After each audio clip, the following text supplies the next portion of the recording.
ಮುಖಾಂತರ ನಾನು ಭಿನ್ನ ರಾಶಿಗಳ ಬಗ್ಗೆ ಪರಿಕಲ್ಪನೆಯನ್ನು ಕೊಡಲಿಕ್ಕೆ ಇಷ್ಟಪಡ್ತಾ ಇದ್ದೇನೆ. ಭಿನ್ನ ರಾಶಿಗಳು ಅಂತ ಹೇಳಿದರೆ ಏನು? ಒಂದು ಅಡ್ಡಗೆರೆಯನ್ನು ಎಳೆದು ಅದರ ಮೇಲೆ ಒಂದು ಸಂಖ್ಯೆ ಕೆಳಗೆ ಒಂದು ಸಂಖ್ಯೆಯನ್ನು ಬರೆದಾಗ ಅದನ್ನು ಭಿನ್ನರಾಶಿ ಎಂದು ಕರೆಯುತ್ತೇವೆ. ಮೇಲೆ ಬರೆದ ಸಂಖ್ಯೆಯನ್ನು ಅಂಶ ಎಂದು ಕರೆಯುತ್ತೇವೆ, ಕೆಳಗೆ ಬರೆದ ಸಂಖ್ಯೆಯನ್ನು ಛೇದ ಎಂದು ಕರೆಯುತ್ತೇವೆ. ಛೇದ ಏನನ್ನು ಸೂಚಿಸುತ್ತದೆ? ಒಂದು ವಸ್ತುವನ್ನು ಎಷ್ಟು ಭಾಗಗಳನ್ನಾಗಿ ಮಾಡಲಾಗಿದೆ ಅನ್ನೋದನ್ನು ಸೂಚಿಸುತ್ತದೆ.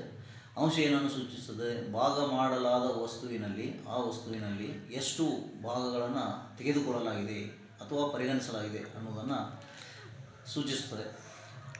ಈಗ ಎರಡು ಭಿನ್ನರಾಶಿಗಳ ಹೋಲಿಕೆ ಅಂತ ಹೇಳಿದರೆ, ಎರಡು ಭಿನ್ನರಾಶಿಗಳನ್ನು ನಾವು ತೆಗೆದುಕೊಂಡು ಹೋಲಿಕೆ ಮಾಡುವಾಗ ಛೇದಗಳು ಸಮನಾಗಿದ್ದಾಗ ಅಂಶ ಚಿಕ್ಕದಾಗಿದ್ದರೆ ಅದರ ಬೆಲೆ ಚಿಕ್ಕದಾಗಿರುತ್ತದೆ, ಅಂಶ ದೊಡ್ಡದಾಗಿದ್ದರೆ ಅದರ ಬೆಲೆ ದೊಡ್ಡದಾಗಿರುತ್ತದೆ. ಇನ್ನು ಅದಕ್ಕೆ ಪ್ರತಿಯಾಗಿ ಅಂಶಗಳು ಸಮನಾಗಿದ್ದಾಗ ಛೇದ ಚಿಕ್ಕದಾಗಿದ್ದರೆ ಅದರ ಬೆಲೆ ದೊಡ್ಡದಾಗಿರುತ್ತದೆ, ಛೇದ ದೊಡ್ಡದಾಗಿದ್ದರೆ ಅದರ ಬೆಲೆ ಚಿಕ್ಕದಾಗಿರುತ್ತದೆ. ಯಾಕೆ ಅಂತ ಹೇಳಿದರೆ, ಛೇದ ದೊಡ್ಡದಾದಷ್ಟು ಆ ವಸ್ತುವನ್ನು ಸಣ್ಣ ಸಣ್ಣ ಪೀಸ್ಗಳಾಗಿ ಮಾಡಲಾಗಿದೆ ಅನ್ನೋದನ್ನು ಇದು ತೋರಿಸುತ್ತದೆ. ಸಮಾನ ಭಿನ್ನರಾಶಿಗಳು ಅಂತ ಹೇಳಿದರೆ, ಎರಡೂ ಭಿನ್ನರಾಶಿಗಳು ಸಮಾನ ಬೆಲೆಯನ್ನು ಹೊಂದಿದ್ದರೆ ಅದನ್ನು ಸಮಾನ ಭಿನ್ನರಾಶಿ ಅಂತೇಳಿ ಕರಿತೀವಿ. ಅದರ ಮುಂದಿನ ಸಮಾನ ಭಿನ್ನರಾಶಿಯನ್ನು ಕಂಡುಹಿಡಿಯುವುದು ಹೇಗೆ ಅಂತ ಹೇಳಿದರೆ, ಅಂಶ ಮತ್ತು ಛೇದಕ್ಕೂ ಒಂದೇ ಸಂಖ್ಯೆಯಿಂದ ಗುಣಿಸುತ್ತಾ ಹೋದಾಗ ಅದು ಸಮಾನ ಭಿನ್ನರಾಶಿ ಆಗಿರುತ್ತದೆ.